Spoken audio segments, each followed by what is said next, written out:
et vita duello, conflixerent mirando, lux vitae mortuus regnat futur.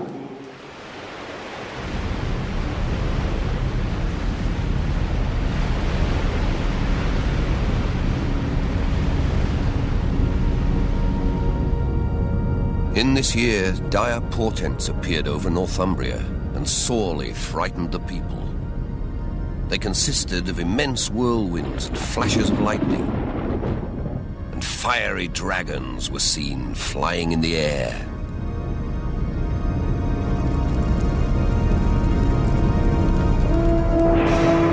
A scribe records that in the year 793, marauders from the north crossed the sea to England and shattered the peace.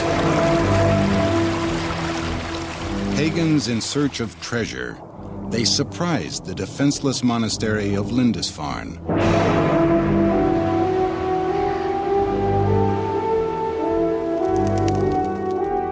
For Christian Europe, the blackest hour of the Dark Ages was about to strike.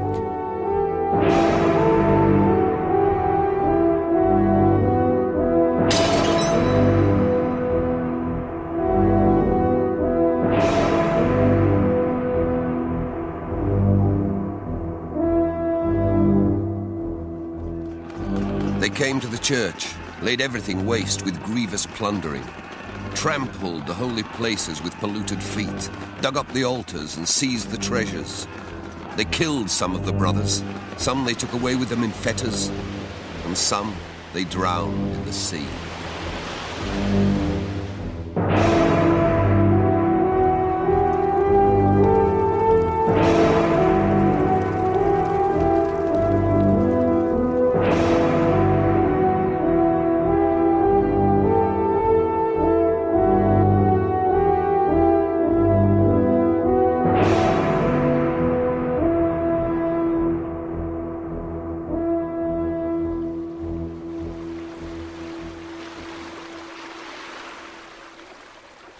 For 300 years, the sight of a Viking longship made Europe tremble, for it carried a fearsome crew, the greatest sailors of their day and the fiercest warriors.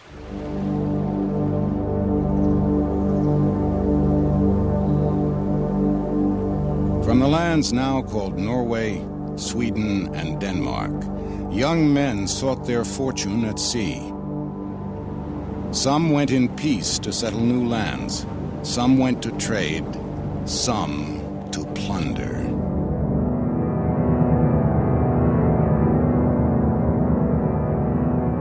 In their sagas, Norse poets recorded and embellished the exploits of these seafaring warriors. Men like Olaf the Stout, Ivar the Boneless, Eric Bloodaxe, and Thorfinn the Skull Splitter. And an especially cruel Viking called Egil Skallagrimsson, whose exploits have been handed down across 1,000 years.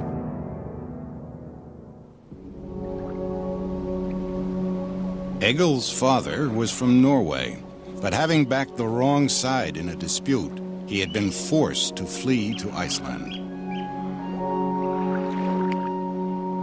There was plenty of driftwood to be had, so Egil's father built and ran a farm, from where his men went out fishing and seal hunting and collecting the eggs of wildfowl.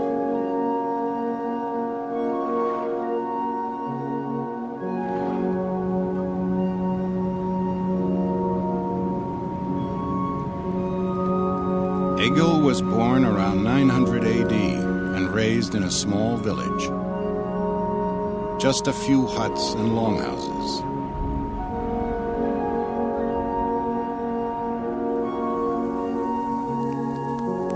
With his family, he lived in one or two windowless rooms, the air hazy with smoke, the walls blackened with soot.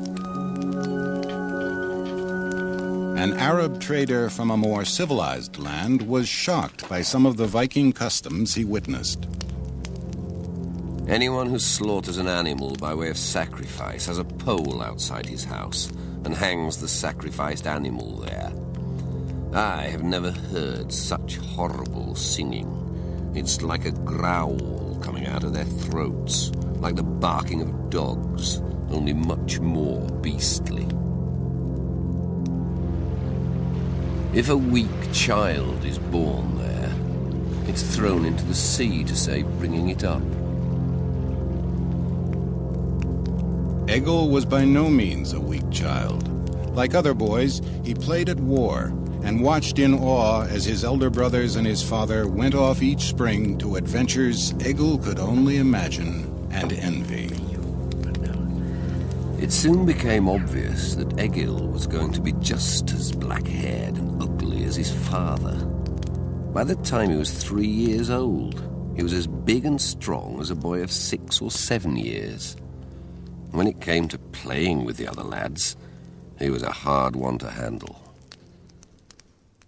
The saga records that at the age of 6, Egil lost a competition to a boy called Grim. The humiliation was unbearable. He ran up to Grim and drove the axe into his head right through to the brain. His mother said that Egil had the makings of a real Viking, and it was obvious that as soon as he was old enough, he ought to be given fighting ships.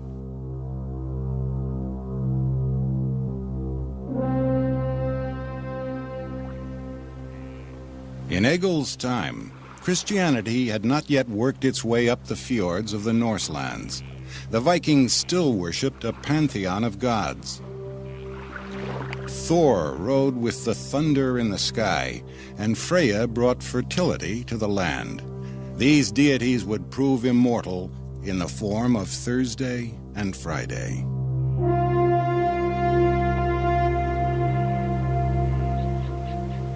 Warriors charged into battle, shielded by Odin, god of war. A Viking who died on the field joined the fallen heroes before him in Valhalla, a feasting hall of the other world. There he would celebrate his deeds on earth until the day when he would fight and die alongside the gods in mankind's final battle.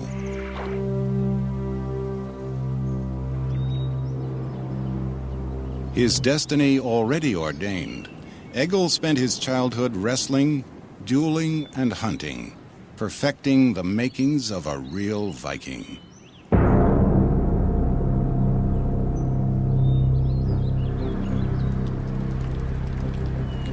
Egil impatiently awaited the first sign of spring and the chance to go to sea in a longship and go raiding. An elder brother owned such a ship. When he began to recruit men from the villages, Egil joined him. In spring, they started preparing a big longship, and as soon as everyone was ready, off they went.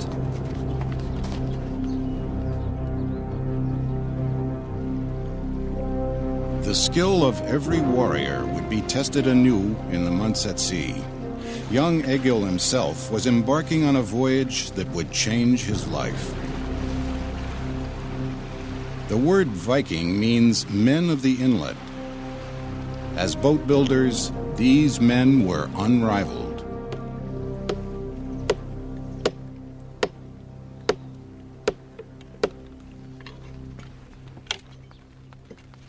By late in the 8th century, when the Vikings swept down upon the monks at Lindisfarne, the Scandinavians had developed a craft that would change history.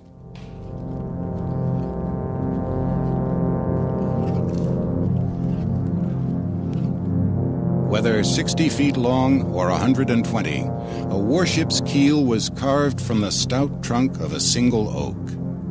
With a broad hull and a shallow draft, such ships penetrated far upriver and could be beached almost anywhere. Water, usually a barrier that kept enemies at bay, became for the Vikings a highway to invasion. To them, their vessel was a creature unto itself. They gave it names like Long Serpent and Raven of the Wind. Christian monks indeed saw snakes and dragons flying through the air. Overlapping planks of oak or pine were nailed, pinned, or lashed to the hull. The planks were caulked with tarred animal hair. In rough seas or rainstorms, the ships remained watertight. Under sail, these ships could make 10 knots. Against the swift longship, there was no defense, for the Vikings had mastered not only the element of water, but of surprise. A French monk lamented, "The Vikings overrun all that lies before them, and none can withstand them." Before long, Egil had risen to command his own ship. Once it was manned, they went plundering that summer in the Baltic.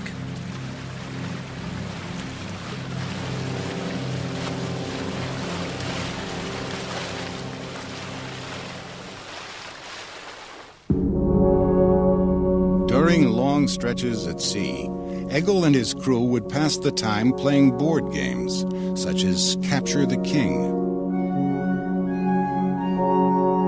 In their sea chests, the men also carried a number of personal items, not the least their combs. English women appreciated the Nordic men because they combed their hair, washed every Saturday, and changed clothes often.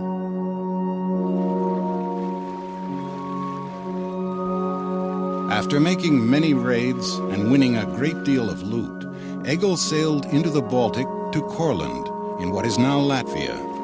For 2 weeks, he and his shipmates traded peacefully. Just as suddenly, Egil changed tack and sailed away to resume plundering. One day, Egil and his comrades put in near a large estuary that lay beneath a vast area of forest. They decided to go ashore and divide into groups, each of them 12 strong. The men took up their weapons and headed inland.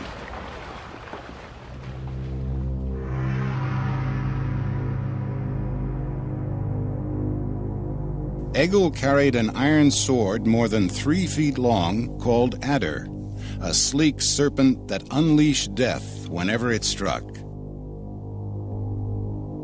It was light enough to wield in one hand, but strong enough that it would not shatter against a shield. Like most Vikings, Egil prized this weapon above all others. Some swords were thought magical, made by dwarves, or bestowed by Odin, god of war. In poetry, the blade was celebrated as the fire of battle and the lightning flash of blood. The poorer members of Egil's crew carried a short battle axe, simple but deadly. He swung his axe and crashed down on Thrain's head, splitting it down to the jaws and spilling his back teeth onto the ice.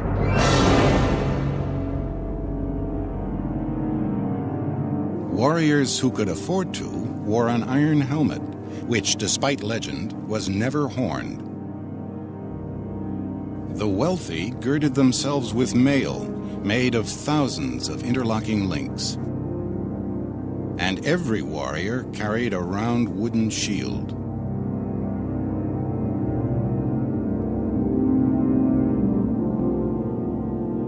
The most feared Vikings, even amongst their own comrades, were the legendary berserkers, or bearskins. Named for the bear or wolf skins they wore, these men were endowed with gifts from the gods, powers thought to blunt swords and stop the flight of javelins. From these fanatical warriors, we have the word berserk.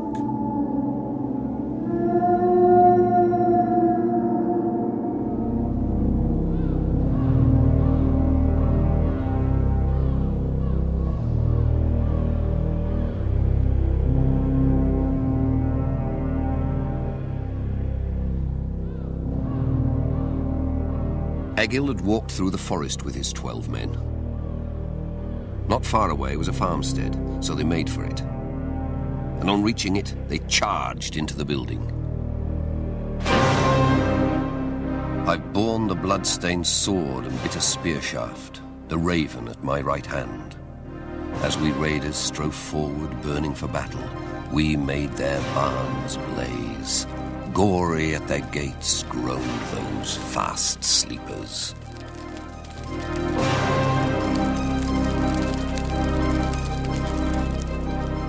The slumbering farmers were killed in their beds, their possessions looted.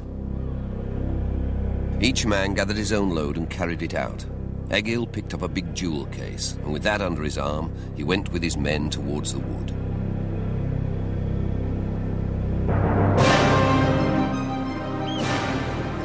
Egil's ship continued on its trail of terror.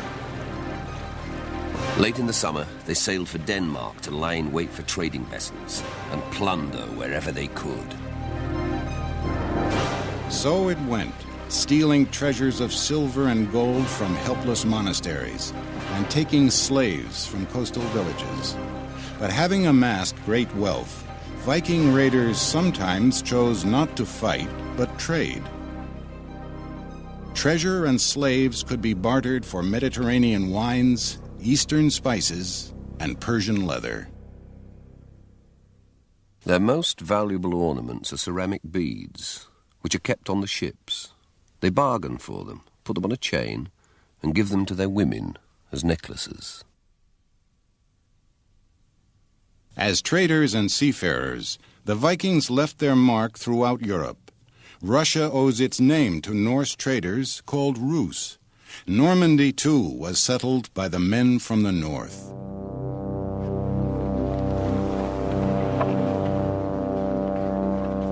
Settlements abroad grew. Vikings brought their families from across the sea and created towns like Kiev and Dublin.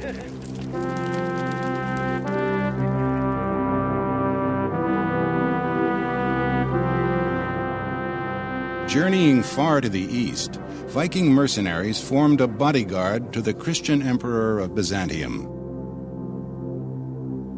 Inside the Hagia Sophia Mosque in Istanbul, a bit of graffiti proclaims, "Halfdan was here." Most daring of all, the Vikings are believed the first Europeans to have crossed the Atlantic, predating Columbus by 500 years.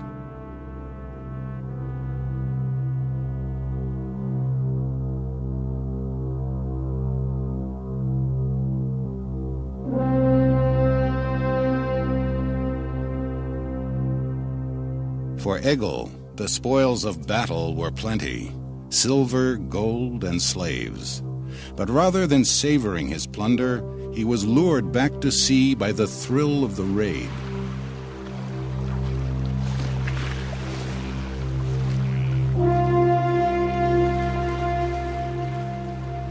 As generations of Vikings descended upon the coast of Europe, their reputation spread far inland. When the King of Scotland declared war against the King of England, England's Athelstan sought help from the very Norsemen who had raided his shores. One of his mercenaries was Egil.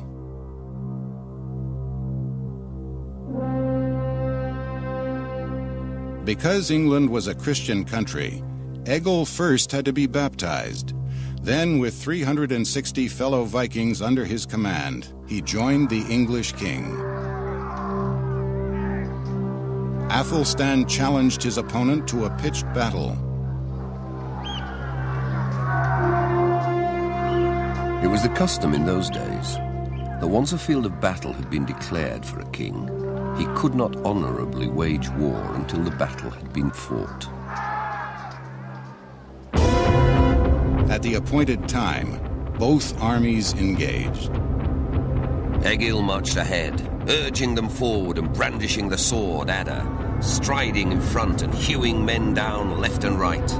He led the men into the thick of the battle, pressing forward. Egil recorded such battles in poetry. The warlord weaves his web of fear. Each man receives his fated share. A blood-red sun's the warrior's shield. The eagle scans the battlefield. Then Egil and his troops caused utter havoc by attacking the Scottish king's unguarded flank.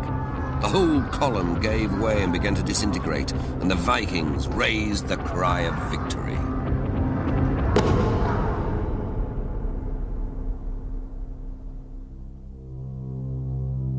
Toward the end of Egil's life, the Vikings once more came to England. Not in a single longship, but in fleets of almost 100. Not to aid the king, but to conquer his lands.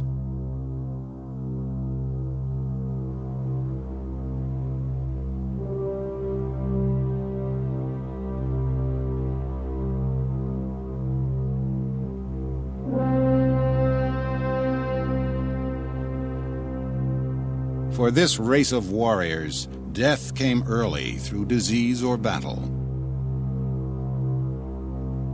The warrior would be buried with his weapons and perhaps a prize horse or a favored slave girl.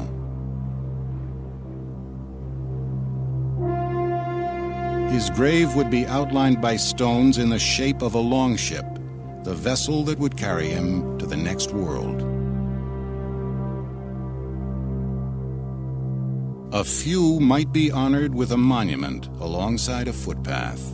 Large stones, marked with inscriptions, would proclaim their deeds.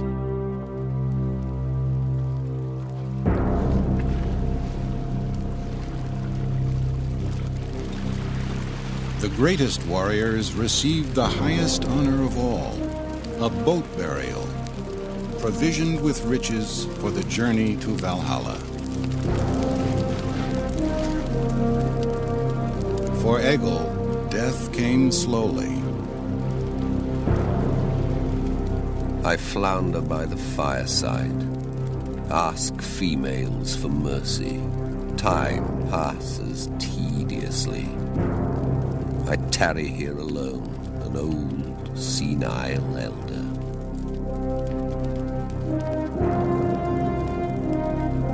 For the Viking way of life, too, death came at last. Old victims had grown strong, and old enemies had become friends. The Norsemen in Normandy, even the Danes in Denmark, would become strangers to men like Egil. By the 12th century, Christian Europe had quietly absorbed this race of warriors.